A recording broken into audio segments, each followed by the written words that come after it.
If you want to understand what happened in Oklahoma City in 1995, you have to start years earlier. That began with the incident in Ruby Ridge in 1992. And that began a kind of coalescing of a movement and brought together disparate parts of the extremist right. And I think for Timothy McVeigh, he was part of this movement, and that ultimately led to the bombing in Oklahoma City.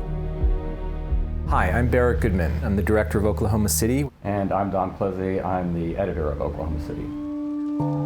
Oklahoma City is about the bombing of the Murrah Federal Building in 1995 by Timothy McVeigh, which cost the lives of 168 people. But really the film tells the story of what led up to the bombing, of the building of a far-right extremist terrorist movement of which McVeigh was a part. We hit upon it, the framing structure of the film, which was to frame it around the day itself, and to use the history and the delving into McVeigh's psychology more as flashbacks. And we look very carefully at several events, particularly the Ruby Ridge incident in Idaho in 1992 and the Waco tragedy in Waco, Texas in 1993. Both of which were confrontations between people on the right and the federal government, and both of which served as symbols of government overreach and galvanized an extremist movement in this country. Timothy McVeigh, in the middle of the Waco standoff, he actually physically went down there selling bumper stickers, and it shows how much he was watching.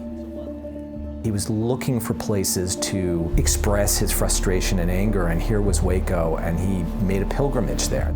In that sense, we weren't inventing connections. The connections were very much there in history, and we just had to illustrate them. And McVeigh was not a stray actor. He was very much rooted in this movement, and there's a series of terrorist acts that have happened since of other people also rooted in this movement. It was very useful for us to point this out and to sort of bring to light how serious this is. Ruby Ridge is the story of the confrontation between the Weaver family, a white separatist family who lived in northern Idaho, and the federal government, who came to see them as stand-ins for a whole movement. It couldn't exist as a full story in Oklahoma City because it drew you in so far you forgot about the rest of the film. So Mark Samuels made the decision to spin it off as its own hour. 3 main characters are in the film. A U.S. Marshal named Dave Hunt, who was skulking around surveying the cabin up on Ruby Ridge, and shot some incredible footage, which we got a hold of and has never been broadcast before. Bo Greitz, this very larger-than-life, far-right totem who becomes the improbable hero of the story. So Sarah Weaver was extremely reluctant to talk. She has become, over the years, within the Weaver family, the person who is the keeper of their point of view, their story. And this is a woman whose mother lay dead on the floor in the kitchen for a week while they were holed up in this cabin, and she was caring for her younger sisters throughout the entire ordeal. So we definitely understood her reluctance, and we just listened to her, and she trusted us, and in the end, she gave us, I think, one of the more powerful interviews I've ever done in my career.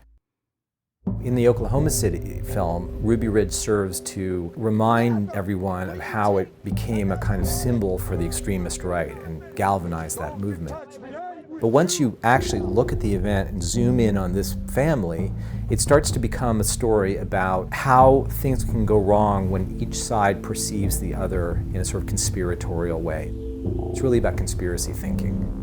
As Sarah herself says, this is a film about fear and about fearing each other rather than conversing. And I think that's a very important lesson to take from the film.